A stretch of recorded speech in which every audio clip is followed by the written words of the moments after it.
C'est l'heure du top et flop et on a donné des devoirs maison à nos invités. On a demandé à chacun d'entre vous de choisir une entreprise qui a su prendre en compte les risques climatiques et qui en tire profit aujourd'hui. Sonia, on commence avec vous. Quel est votre top? Alors mon top, c'est une société qui s'appelle Bontaz, qui est une société dans le secteur de l'automobile et qui est un équipementier automobile et qui est très impacté par la crise automobile qu'on vit au niveau européen notamment. Et c'est une société qui est localisée dans la vallée d'Arves. Donc, c'est une entreprise dans les territoires. C'est une entreprise qui a été créée en 1965 et qui fabrique des équipements qui sont dans les véhicules et qui traitent des fonctions hydrauliques. Donc, c'est très pointu. Aujourd'hui, cette entreprise, c'est 3500 personnes dans 11 pays et ils ont lancé une nouvelle activité dans le domaine des piles à combustible pour faire des véhicules qui fonctionnent avec de l'hydrogène. Et donc, eux, la façon de tirer parti de ce dérèglement climatique, c'est d'innover et de proposer des nouveaux produits pour transformer la mobilité, qui est quand même un domaine qui a un gros impact en termes de gaz à effet de serre. Merci. Qui est le suivant? Marie, Pascal? Bon, j'y vais alors.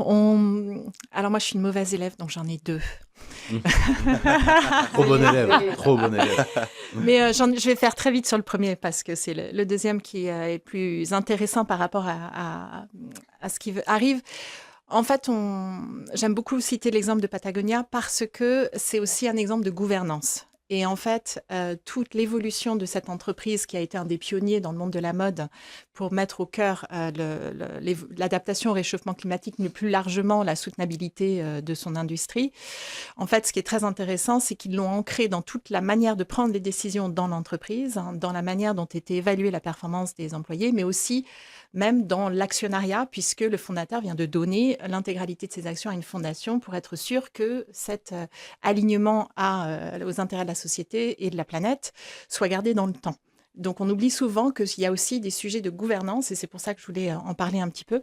Mais après, comme moi, je suis une investisseur dans l'innovation et dans les startups, je trouvais ça important de montrer aussi qu'il y a des nouvelles entreprises qui se créent et qui, dès le démarrage, en fait, dans leur ADN, portent ça en cœur. Et parler d'une des entreprises qu'on a financées chez 2050 qui s'appelle Pebble, qui est une entreprise qui est suédoise, mais qui, en fait, est répartie entre la Suède, la Hollande et la Finlande, donc c'est une vraie entreprise européenne et qui fait en fait, ce qu'ils arrivent à faire, c'est de produire un matériau qui remplace la pierre ponce dans la fabrication du ciment et qui fait qu'en bout de chaîne, on a du ciment qui stocke du carbone, qui stocke du CO2, qui a été finalement, qui sont des rejets industriels, grâce à un phénomène qui s'appelle la minéralisation du carbone, qui est un phénomène complètement naturel où il y a des roches, comme des roches olivines, qui captent naturellement ce carbone. Donc, ils accélèrent et ils augmentent et ils tirent profit des capacités de la nature à stocker le carbone pour que derrière, on puisse complètement transformer l'industrie du ciment.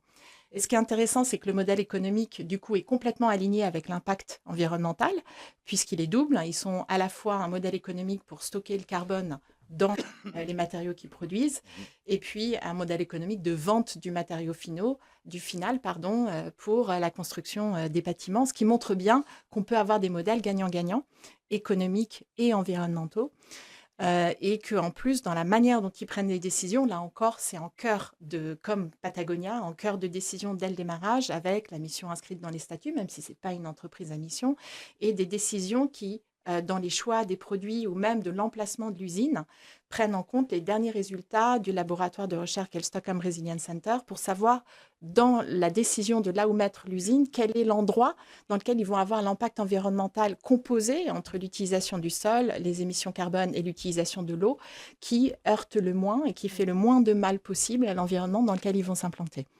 Alix, peut-être avant de laisser la parole à Pascal, je ne peux m'empêcher de faire un rebond sur le premier point soulevé par Marie. Qui a déjà été évoqué par un autre invité. Parce qu'il est assez iconique, mais il se trouve qu'il y a 15 jours, mon entreprise Norcis a fait une annonce qui est une grande première, au moins à l'échelle européenne, je pense, sur le modèle de gouvernance, puisque nous avons créé un fonds actionnaire à qui on a transmis une partie du capital et qui sera désormais présidé par un représentant de la nature en nom de Franz Gold, qui aura un siège au conseil d'administration et un droit de vote, voire un droit de veto sur certaines décisions. mais on va aussi créer un haut conseil pour la nature qui sera composé d'autres représentants de la nature dans nos autres organes de gouvernance. Et ça, on le fait pourquoi? Parce que même si notre entreprise de services numériques n'est pas directement impactée aujourd'hui par le dérèglement climatique, on veut vraiment se donner les moyens d'anticiper, d'accompagner nos clients et notre écosystème. Et ça, on ne le fera que si on crée des mécaniques de décision, de réflexion collective qui permettent à la nature, aux vivants, représentés par différentes formes, qui peuvent être des experts, qui savent aussi faire les liens avec notre métier dans le numérique, de nous aiguiller dans le bon sens. Et c'est exactement ce qu'on a fait sur 2050 à la Fondation aussi. Bon, donc il faudra qu'on se reparle avec Marie après. Pascal. Alors, je sais qu'on considère souvent que small is beautiful, mais moi j'ai fait un choix peut-être un petit peu provocateur. J'ai choisi une entreprise du CAC 40. Qui est Veolia. Alors Veolia, c'est une immense entreprise, hein, c'est 45 milliards d'euros de chiffre d'affaires, plus de 200 000 salariés, avec 3 secteurs principaux d'activité, le traitement des eaux, l'énergie et le traitement des déchets. Et sur chacune de ces activités, Veolia a énormément investi pour qu'on réutilise les eaux usées, notamment dans les villes, hein, pour nettoyer les rues, etc. Donc ça veut dire quand même des investissements très lourds, hein. Il faut prévoir un système bis de circulation de ces eaux et d'utilisation. Pareil dans l'énergie, avec le développement notamment de microstructures parallèles aux réseaux principaux, y compris pour améliorer la résilience en cas de coupure. Et puis évidemment, dans le traitement des déchets, un énorme travail sur le recyclage, y compris le recyclage de déchets complexes, soit industriels, industrie automobile, etc., soit même déchets nucléaires, etc. Et tout ça, manifestement, crée de la croissance pour Veolia.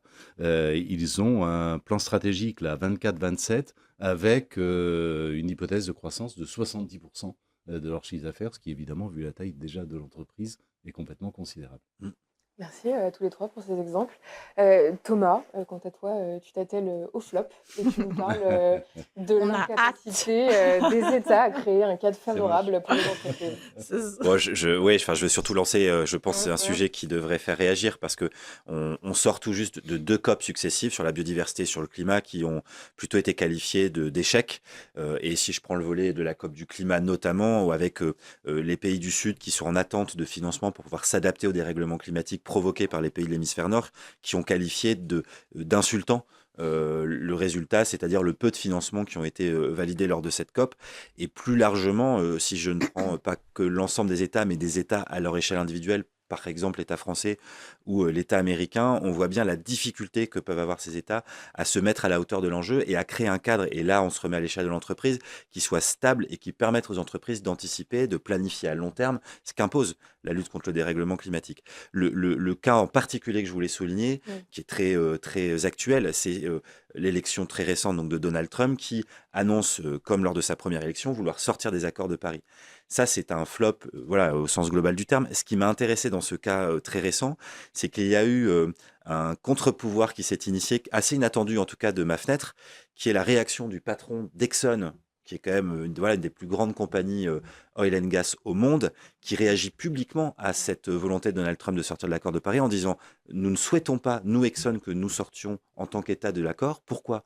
Parce que nous devons planifier des investissements en dizaines de milliards dans les années qui viennent et que pour que cela marche et que nos actionnaires acceptent un plan de transition aussi ambitieux, il faut que le cadre dans lequel nous opérons, national et plus global, soit stable. Donc, c'est extrêmement intéressant, en partant de ce flop, de voir que des acteurs qui sont peut-être ceux qui sont les moins attendus aujourd'hui pour se positionner en faveur de la lutte contre le dérèglement climatique commencent à dire, là, nous, on a besoin de stabilité pour y aller parce qu'on veut y aller.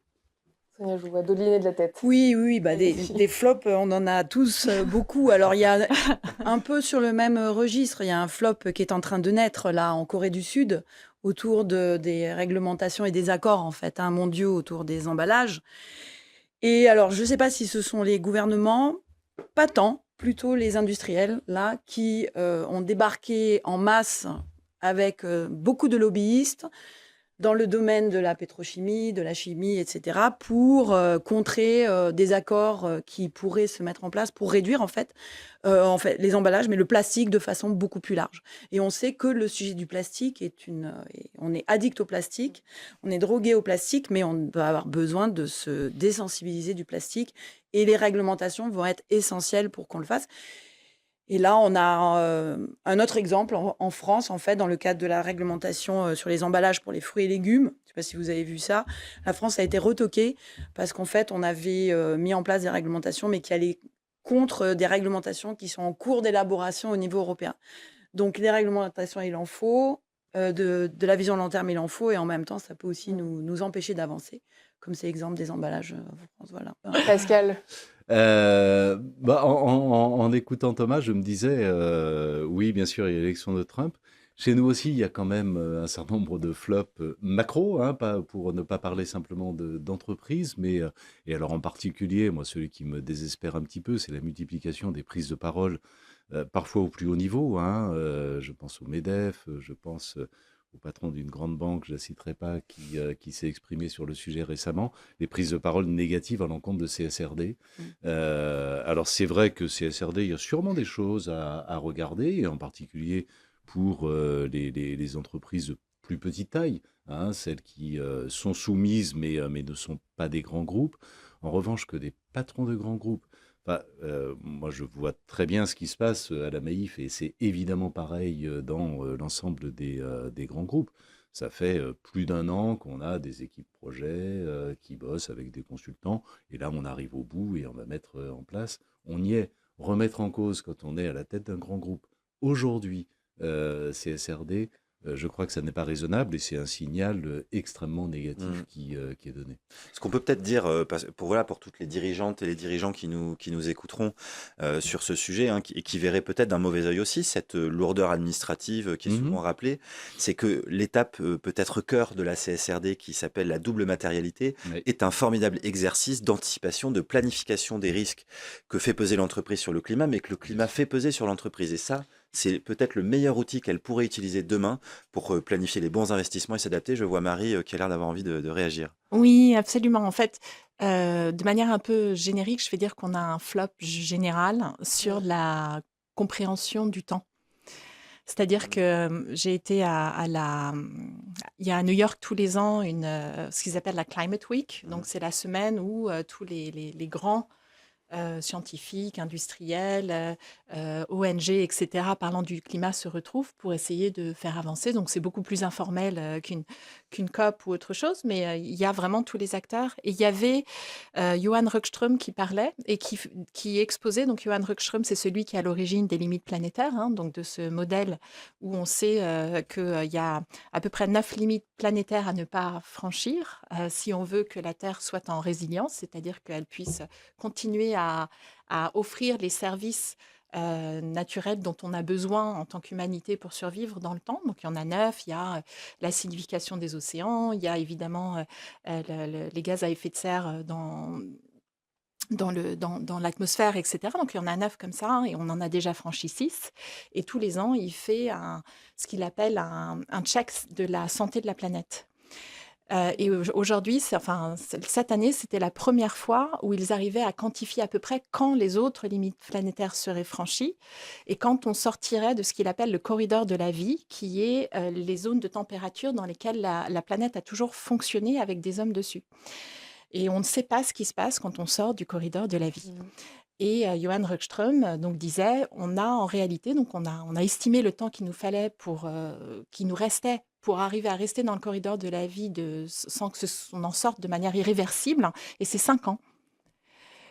Voilà. Et donc, en fait, le flop générique, moi, que je ressens au quotidien, c'est cette espèce de temporisation sur des sujets où on met toujours d'autres choses en priorité alors qu'on ne comprend pas les conséquences réelles de ce qu'on est des décisions qu'on est en train de prendre, et l'ampleur, ou en tout cas l'ampleur qu'on devrait y donner, en fait, et on ne donne pas suffisamment d'ampleur à ces sujets, et on est toujours en train de mettre d'autres sujets en priorité alors qu'on n'a pas de temps. Voilà. Merci Marie pour ce flop improvisé, ça valait le coup. Il est temps de passer au débat.